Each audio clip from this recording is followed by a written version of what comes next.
Alright, guys, let's try this again. My third attempt to start a live show. We will see if this shows up or not this time around. There we go. Okay, we're working now. Sweet.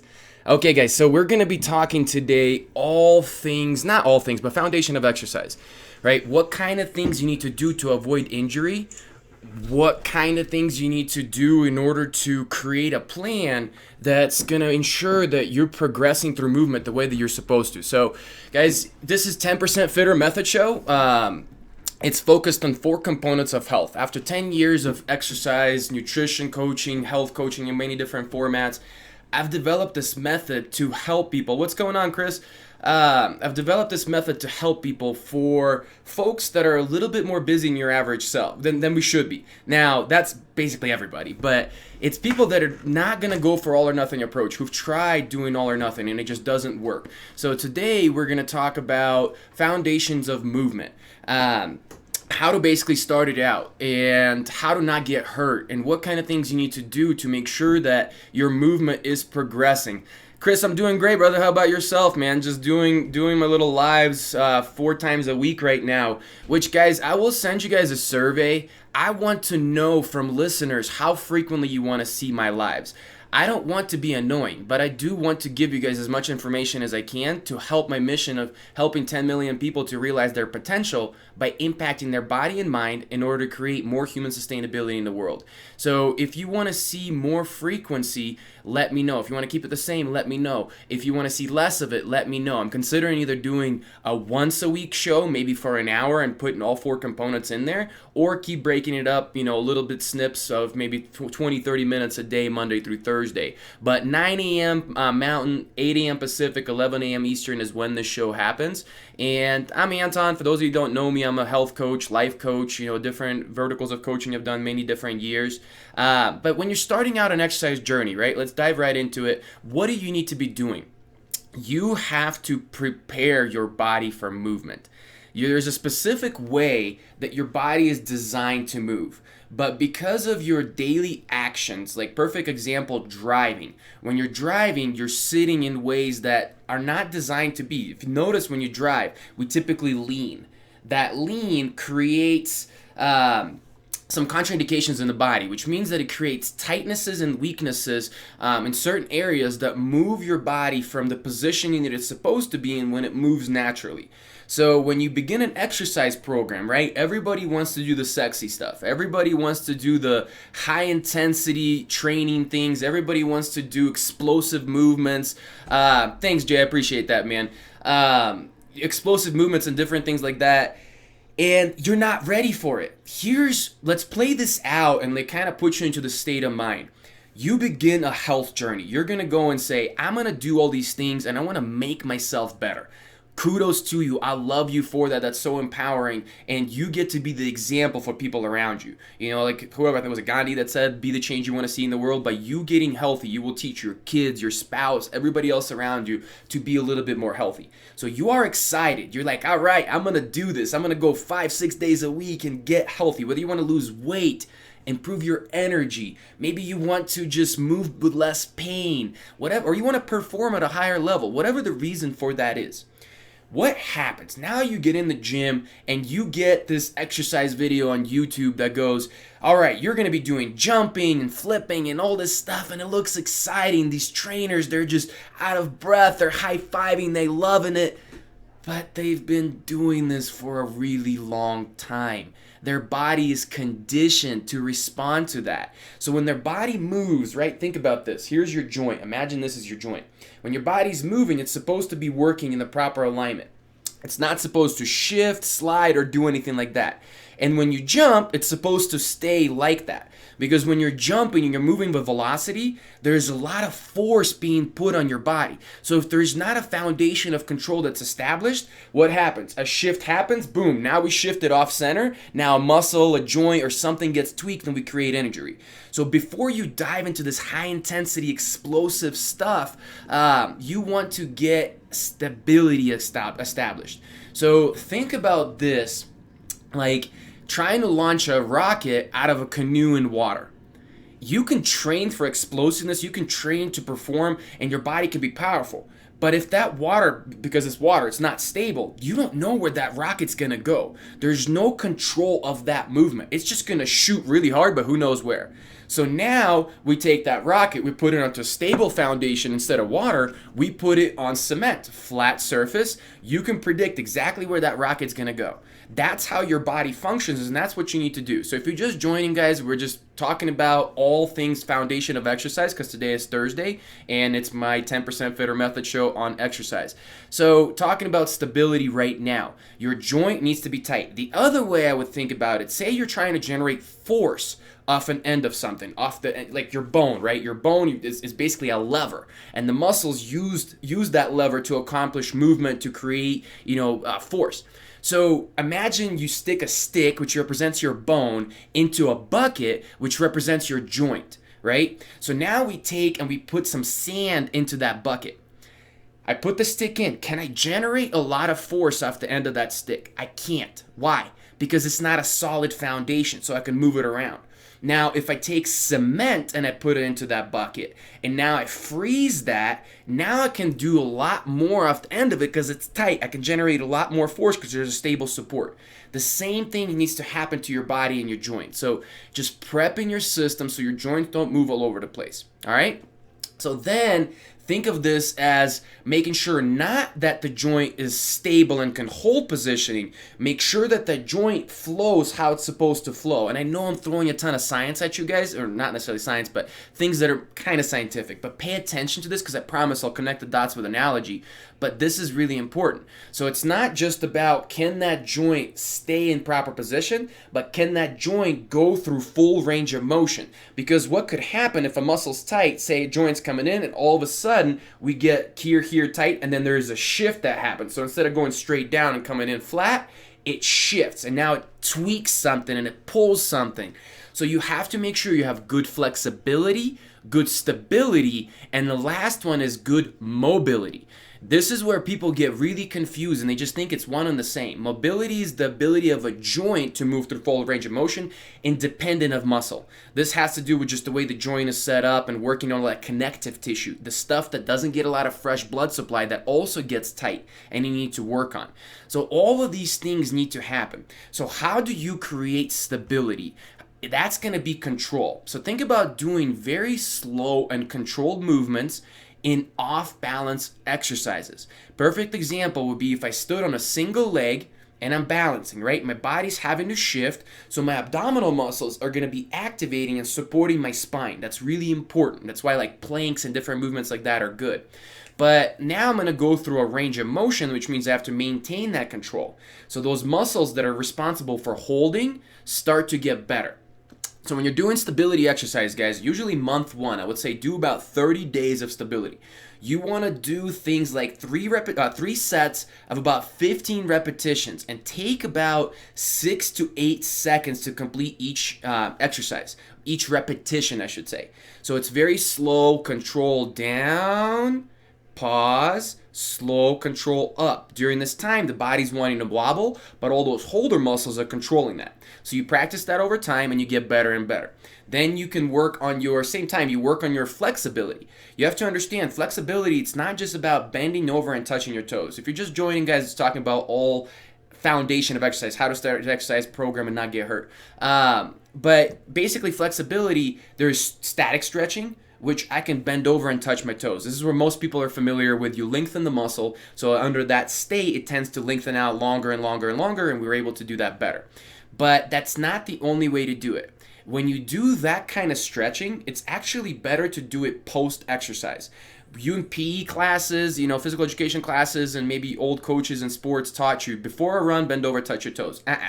Think about this. If I took a rubber band and I put that rubber band in a freezer and I let it sit for a while, and then I took that rubber band down and I pulled it, what would happen? Would that snap that rubber band a lot easier than it would if it was warm? Absolutely. The same thing happens to your muscle. When your muscle's cold, you go to stretch it, you create micro tears, and that actually is going to weaken you for your exercise. So it's about dynamic or foam rolling stretching.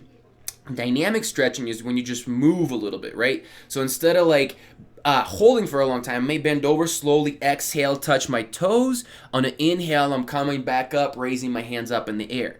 Those things like that. Very controlled, very slow, and small little reps, not holding for more than 2 to 3 seconds at a time. That's going to create the flexibility you want to get your body ready for movement without creating a lot of those little tears. That's still not my favorite way. My favorite way is a foam roller, those little round discs that you apply pressure, you lay down on top of, and you roll across. Painful, right? For those of you who have done it, are like, Anton, I don't want to do this, it hurts. The reason it hurts has to do with your problem. You have fascial issues. Fascia is a substance that kind of encases your muscle. So you can be flexible to the muscle, but if the casing is tight, you're not going to have flexibility. That's why connective tissue is also just as important to work on as your muscle. So what happens is you get basically muscle fibers and connective tissues that run in strands like that, right? You get overuse and injuries and just different things that happen, and now they cross over and you get kind of like scar tissue like this. I can't stretch it out. So I have to apply direct pressure into the spot to kind of break it up and get those strands flowing properly again. You can do this through massage. That's a perfect example. Not everybody can afford massage. Not everybody has time to get in for massage. But a foam roller and rolling across something simulates that. So we're just talking about different stretches right now, guys. If you're just joining, welcome to the 10% Fitter Method show. Talking about exercise in general on Thursdays. So that's the kind of stretching you can do. Different types, different ways, but understand there's a right way and a wrong way. Now, if you're doing no stretching at all, any way is better than no way. But when you start to actually doing stretching and get consistent with it, there is a better and a worse. So foam rolling, in my opinion, is going to be the best. Now, working on your mobility is working in basically doing exercises like you may pop into a squatting position and sit down as deep as you can and push your elbows into your knees so your hips learn to open up and kind of sink in there. And you hold these positions for an extended period of time. The reason for it has to do with connective tissue, right? Your ligaments and fascia and all these things that connect your body and your joints and make them work. Because they are more controllers and stabilizers than they are movers necessarily. Connective tissue doesn't have a muscular pull to it. So to release it, it's a white tissue. It's not a red tissue, which means that it doesn't get fresh blood supply. All you need to know about this is that you have to be able to get that stretched out, but because there's less blood supply, it requires longer time to stretch it out. Where you can work on this is things like yin yoga, restorative yoga, where you kind of come into a gentle twist and you hold it for 5 minutes or greater. Well, the same thing with mobility work. You work these deep movements and you can sit in like a certain stretch and kind of move your leg across different joints and you'll feel that tightness. And you work on it for a few minutes, but it takes about 5 minutes or so for that to really release. So take your time with mobility stretching. So we talked about flexibility, we talked about stability, and we talked about mobility. So stability is all about actually movement and exercise. Flexibility is stretching, and mobility is kind of like stretching for your joints and connective tissue. So now you have to understand, what are your contraindications in your body? What I mean by that is really forwarded, rounded shoulders. Yoga is great, yes, whoever just typed that in. Yoga is wonderful for stability, and yoga is wonderful for flexibility. Yoga and mobility is not as much, and yoga doesn't create as much control. So yoga is a great component of health and fitness, but it should be coupled with some strength training. That's what I usually advise. And I've been a yoga teacher for, 6-7 years. And I've taught many different formats. I love it myself and definitely is a great practice. And it's something you can do on a mat at home anytime. You don't need a gym for it. So when you get into the gym, right, now you're ready to move weight, you're ready to lift, you're ready to do these things.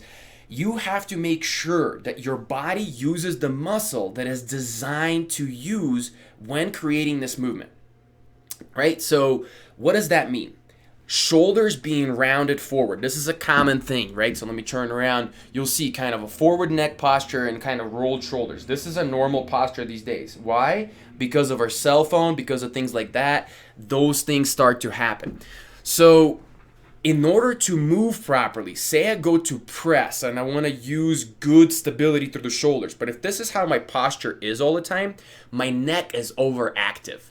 So that means that when I go to press, instead of my body using my back muscles to stabilize, it's going to use more of my neck muscles. That is a problem. That's going to create an issue and potential pain and injury in your body. So what has to happen?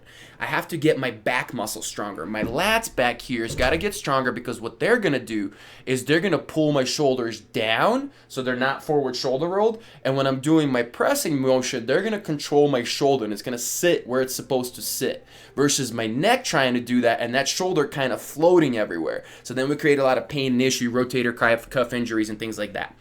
So you have to create a balance. You have to reverse this imbalance that's been created for everyday use and doing movements in improper ways.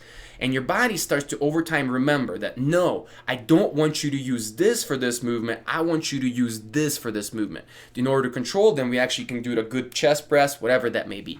But this exists everywhere. Rows are very common. Our back muscles are weak because they're under constant stretch and pull from forward shoulder roll, and that creates your back pain, upper back pain, neck pain, all these different things. So what I want you to do is open up your chest and strengthen your back muscles at the same time. So we release the tight area, and then we strengthen the back area that's supposed to keep it where it's at. So just talking about all things foundational exercise, part of 10% Fitter Method. If you guys are just joining, just talk about stability, mobility, correcting your body's movement problems, and different things like that. So moving on. Now, what to do? You have to signal to your system when you're starting to exercise that these are the muscle groups that I want to use in order to be functional, right? So for example, say I'm gonna go do a big squat, right? Put a barbell on my back and I'm gonna be moving up and down heavy weight. Glutes, because your butt muscles, they become dysfunctional because we sit on them so much. So it's kind of sounds funny, but you have to turn on your butt before you can squat. And that's kind of like a funny saying, but it's true. So there's some movement exercises you can do that are very light.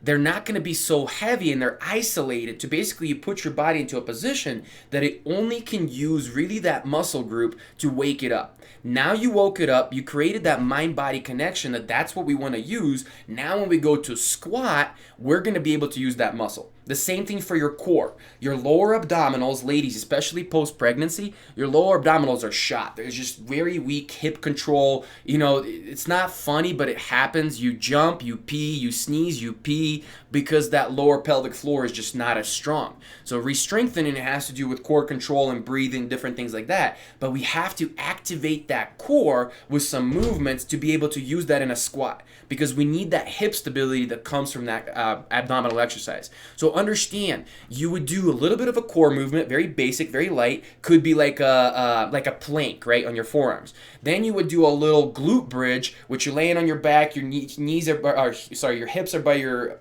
knees, your heels are by your hips, can't talk. And you're just extending your hips up and down, right, raising them up, bringing them down.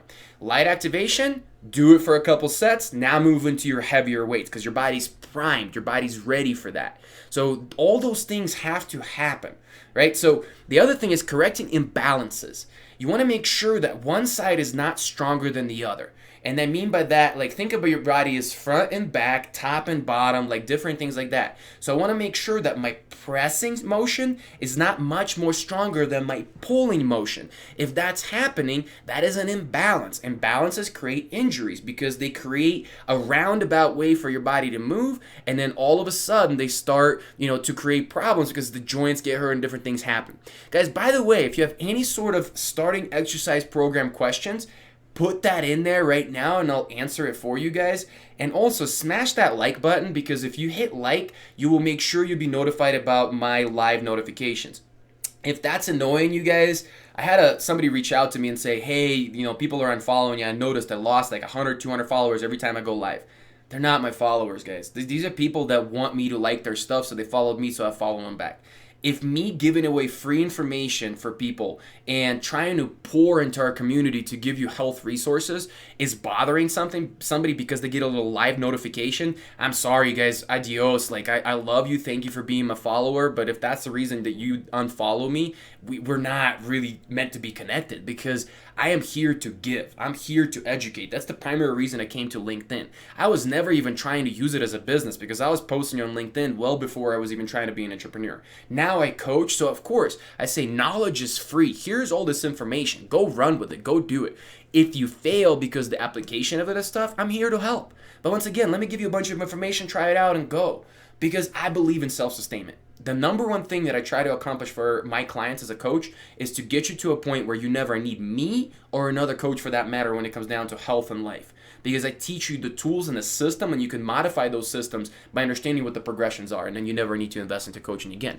But knowledge is still always free. I just try to present it in a way that is kind of combined into a method, into a system, so that way you take all this information that's available on the internet and you can kind of put it into a box where it belongs, how to access it, how to use it. But my ultimate goal for you guys, ask better questions. That's what it's about. Because I information dump, I give you a ton, but I guarantee you if you keep showing up to my show, in a course of a couple months, you're going to be like a exercise and health and wellness wizard. Because not that you're going to know every answer, you're going to see the 30,000 foot view that most people don't see. That's what it's about. When you start to understand how does one action connect to an outcome in another area, and how nothing in the body is not connected, then you see your choices. Then you start to make proper habits and things like that. So from there, correcting those imbalances, right? So if you have a dominance with your chest, for example, and your shoulders are round, the chest is tight, could be because you're breathing with your chest, lots of different ways, which I'll talk about breath in a second. And we have to fix that. So every time you do a pressing motion, we have to couple it with a pulling motion. So then we don't create more of an imbalance by constantly doing this. So it's why you'll hear like push-pull workouts. One exercise is a push, one exercise is a pull. Similarly to like a pressing motion, if your neck is always tight, doing a ton of this without doing this is going to be a problem. So we're going to pull every time we press, and we're going to do a lot more pulling in your programming for the week than we would do pressing.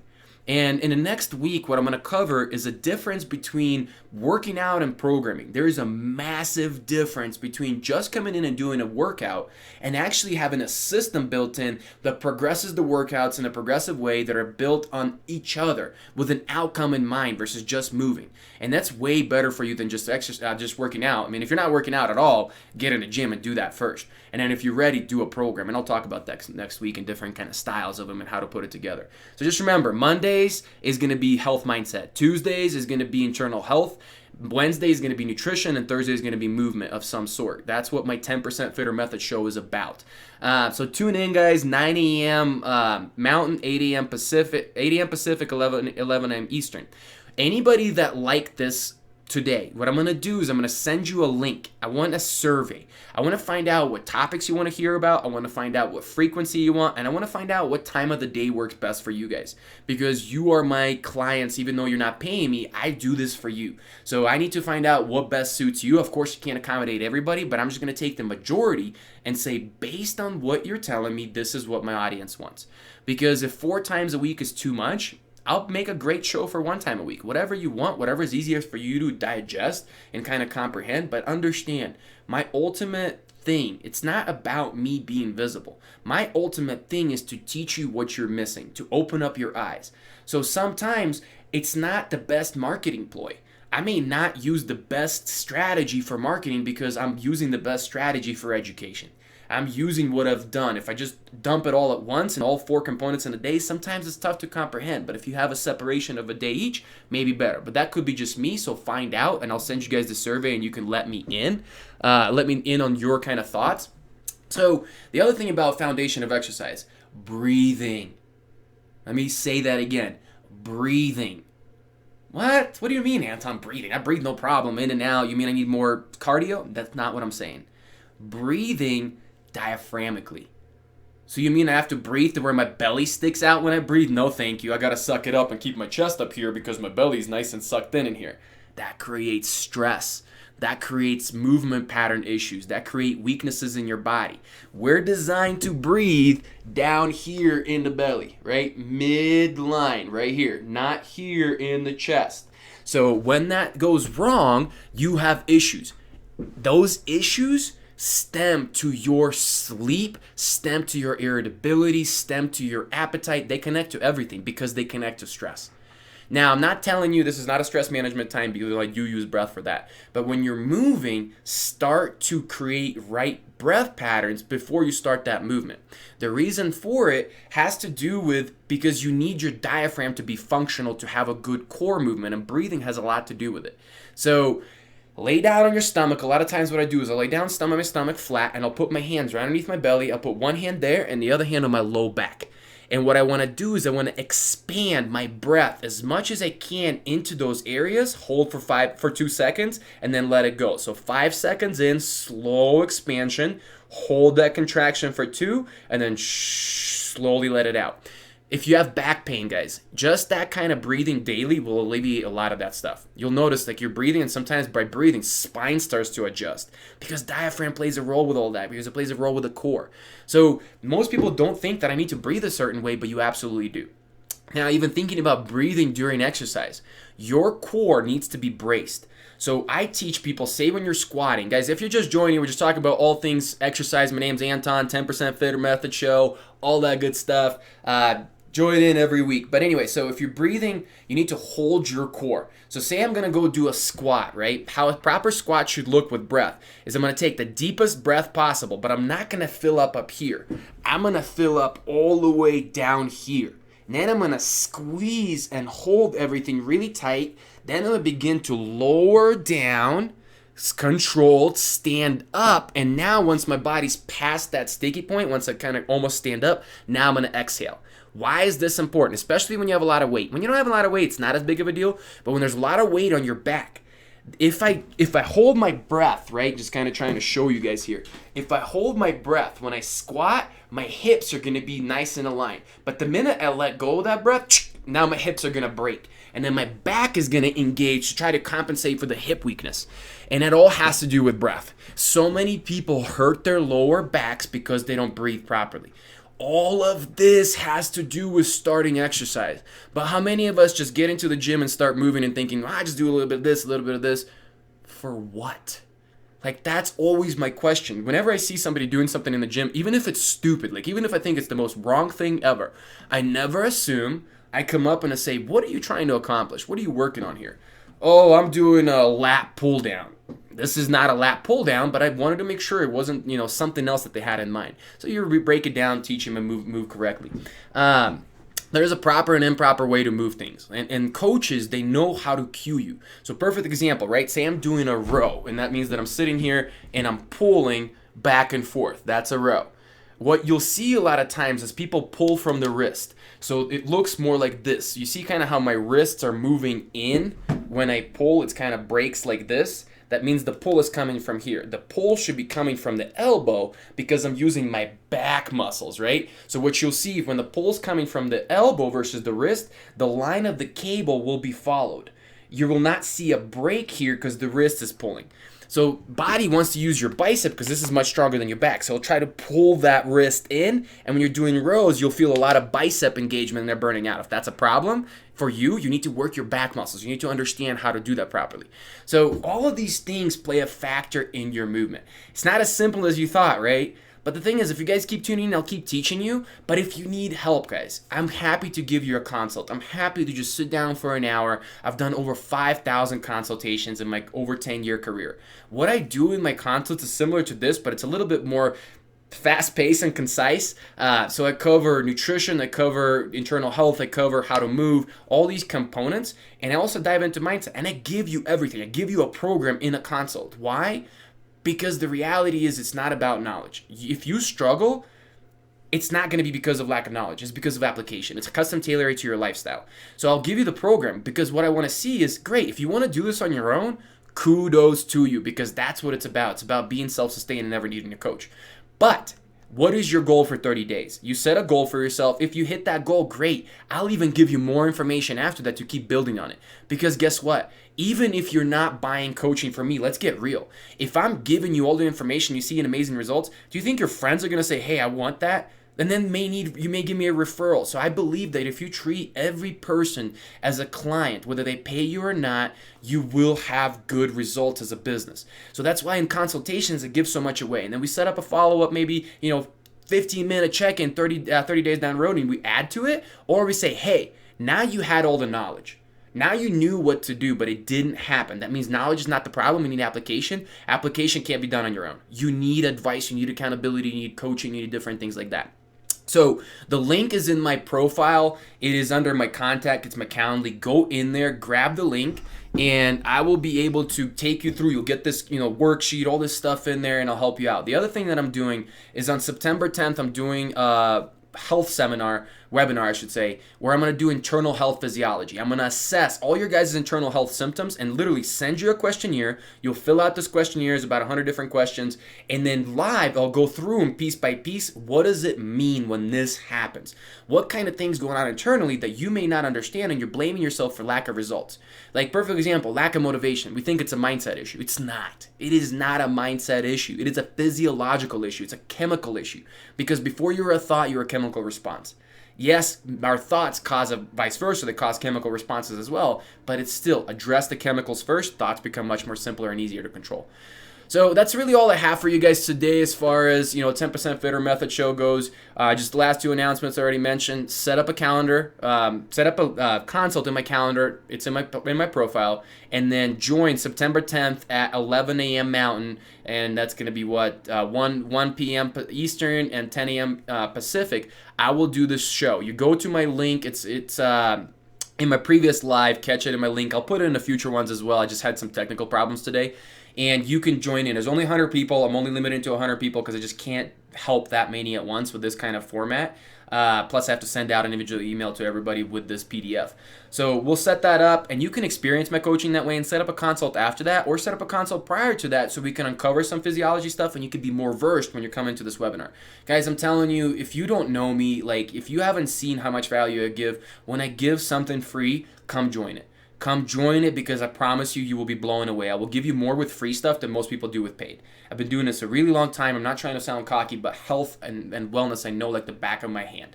And this is something I have to prepare for. That's why I give it away for free. Now, if you came to me and said, hey, I want a business plan and I want a life coaching, that's much harder. That's not my second language. I have to be prepped. I have to do research. I have to do different things. So yes, that's why I don't do that stuff free. But this is so easy and simple to me. Take advantage of it while you can and join my webinar on September 10th and check out my profile for a Calendly link to set up a time. And then Monday, we'll go back to mindset. Monday, I'm really going to start talking to you about the mindset of 10% fitter. What that means, how to create habits, how to set goals. That's going to be a big focus point. The way that you set goals probably is not a good way because we've been influenced massively by social media. And social media tells you to shoot for the moon because if you miss, you land among the stars. What it says, set your sights really high because even if you miss, you got really high. Guys, no, it sounds good emotionally, but subconsciously, psychologically, it doesn't work. It breaks down your discipline. It sets your low potential for you as who you think you are as a being, but it's unseen, so we keep doing it. But I'm telling you, my 10% Fitter method has a goal-setting method that has 6 steps that I work with people, that I've taken people from being a brittle old lady who came in, she couldn't lose weight, and all she was trying to do is just lose weight, to somebody that does CrossFit, throws weights over her head with barbells at 63 years old. And I have examples like that all over the place. Why? Because we built goals the way that they should be built to open up their belief in themselves, to open up their potential, and then continuously keep them moving in that direction. It's not about, trust me when I say it's not about setting your sights high. Now, I'm not saying goals are not important to set big, but there's a difference between a vision and a goal. And I'll cover this again, but I'll just leave you on this. In modern society, the word goal is associated with the word hope. When I was raised in Ukraine by earlier people, I think more like a baby boomer because I was raised in communist Russia, but I was raised with a goal associated with the word commitment. And you tell me, which one are you going to be more likely to achieve, where you hope or you commit? It's a no-brainer. It's the commitment one that's going to win. So that's what we're going to talk about Monday. Tune in, same time, same place. And then hopefully I'll send you guys a survey. Please respond. If you guys respond to my survey that I send out, but hit the like button. If you don't hit the like button, I can't send you the survey because I don't know who you are. But if you do, then I'll be able to send you this PDF that I'm giving out as a gift. It's my kitchen rescue packet from Precision Nutrition, and it talks about meal planning and kind of how to prep meals, how to understand, making shakes and different things just for filling out a 5-question survey. But if you don't hit like, I can't do that for you, so make sure you smash that like button. I'll send you the email, or I'll send you a DM in LinkedIn with the link. All right, guys, thanks so much for joining in. I can't tell you how much I appreciate you taking health as a priority and spending some time out of your day to listen to me on my soapbox and really pay attention to how to change your health. It shows that there's change that's happening in the world. It shows that we are going to be a healthier society. It shows that we are not going to do as a society to our health what we did to our planet. But if we don't change that right away, if we don't change that today, we don't have another 20 to 30 years to turn it around like we did with our planet. It's too late with the planet. We screwed it up pretty bad. Don't do that with your health. That's my message. Death by 1,000 Paper Cuts is my book. You guys take a look at previous posts. I have about 3 days left for pre-sales. 3 days, I threw up 5. 3 days left for pre-sales. There are amazing perks in there. Why? Because I'm not a known author. I'm a known expert in health. I'm a known expert in wellness and fitness, but I'm not a known author. My mom just read my book. She said it was good, so just wanted to give my mom approval. But it's because I'm trying to buy your love. I'm trying to buy your loyalty. I need to find a publisher, so by pre-sales, I can do that. You take a chance on me, I give you gifts that are valued way higher than the book purchase because I'm trying to buy your love. All right, so tune in Monday, and you guys have an amazing rest of your week and weekend. And I will check you guys later.